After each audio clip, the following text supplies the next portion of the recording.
मुसलमान थियो यजीद उनखे पोइ शहीद कराए छॾियो। अज़ीज़ भा हे पछाड़ीअ में नतीजो छा निकितो? न यजीद की वो रही जफा, न ज़ियाद का वो सितम रहा, रहा तो नाम हुसैन का जिसे जिंदा रखती है करबला। हाणे हे मेहमान मुल्तान में आयो आहे। अब काथों रात हलियो आहे। असां सिंध वारा कदुरदान आहियूं।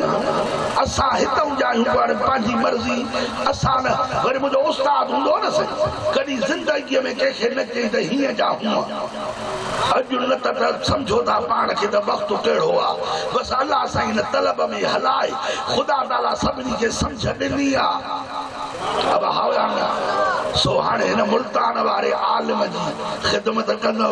असां सिंधी कदुरदान आहियूं। अलाह ताला मुंहिंजो चवणु अव्हांजो ॿुधणु क़बूल फरमाए। ऐं उन खां अलावा मूं वटि असांजे लाड़काणे में जलसा थींदा आहिनि 37 सालनि खां। पोइ उन में ॾाहिरी साहब, मुफ्ती साहब, पीर करमुल्ला साहब या जेके ॿिया आलिम सुन्नी पर पंजाब जा आलिम उन में मुनाज़रा बि भरियल आहिनि ॿटनि में। सो उहे कार्ड मूं वटि 8-10 आहिनि जेके खपनि। 3-3 कलाक तकरीर आहे कंहिंजी 2.5 कलाक, कंहिंजी 3 कलाक। हिक कार्ड में 30 तकरीरूं। अब सम्झो था उहे 8 या 10 कंहिंखे खपनि एॾे मां मोकिलियांव थो माण्हू पोइ वठी तव्हांजो वठो न वठो तव्हां। सुभान अल्लाह। इहो जनाब मोहतरम अल्लामा मौलाना असांजे बुलबुल सिंध जो बहितरीन शागिर्द हज़रत साईं बदरुद्दीन सुरैयो साहब दामत बरकातुहुल आलिया, जंहिं पंहिंजे इल्म हिल्म मुहबत ऐं इश्क सां जेकी तव्हां असांखे महबूब जी तारीफ़ ॿुधाई, बेहद असांजूं दिलियूं मसरूर ऐं मुनवर थियूं।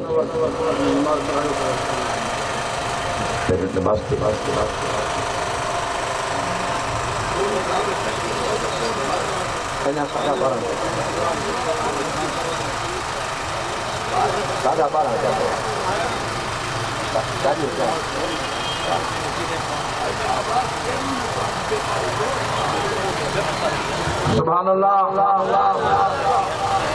हिन वक़्तु असांजो पंजाब खां आयल मुल्तान शरीफ खां जंहिंजो नालो आहे महबूब अहमद, केॾो न प्यारो नालो आहे। चओ सुभान अल्लाह।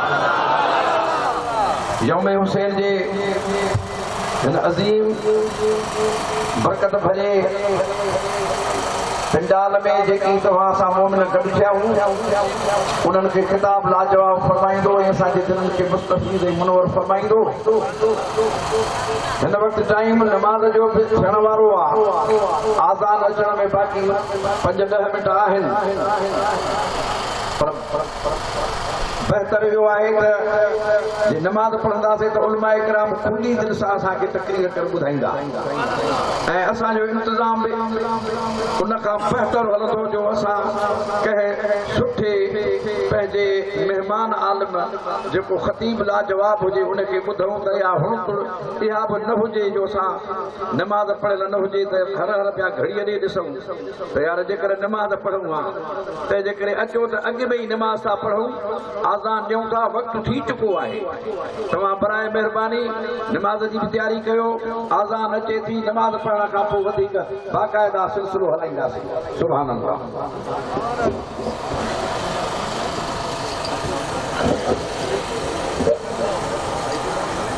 अस्सलातु वस्सलामु अलैका या रसूल अल्लाह, अस्सलातु वस्सलामु अलैका या हबीब अल्लाह, अस्सलातु वस्सलामु अलैका या शफीअल मुज़निबीन व अला आलिका व असहाबिका या रहमतल लिल आलमीन।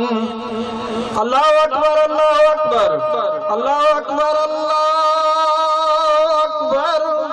अशहदु अल्ला इलाहा इल्लल्लाह, अशहदु अल्ला इलाहा इल्लल्लाह, अशहदु अन्ना मुहम्मदर रसूलुल्लाह, अशहदु अन्ना मुहम्मदर रसूलुल्लाह। हय्या अलस सलाह, हय्या अलस सलाह, हय्या अलल फलाह, हय्या अलल फलाह। अल्लाहु अकबर अल्लाहु अकबर ला इलाहा इल्लल्लाह अल्लाहुम्मा रब्ब हाज़िहि दावति ताम्मति व सलातिल काइमति अति सय्यिदना मुहम्मदिन अल वसीलत वल फरीदत व दरजत रफ़ीअत व बसम मक़ाम महमूदन अल्लज़ी वातु वर्ज़ुक़ना शफ़ाअतु यौमल क़ियामह इन्नका ला तुख़लिफ़ुल मियाद व सल्लल्लाहु तआला अला खैरिल ख़ल्क़ि नूर सय्यिदना मुहम्मद व आलिहि सहाबा व सल्लम ला इलाहा इल्लल्लाह। सभी दोस्तों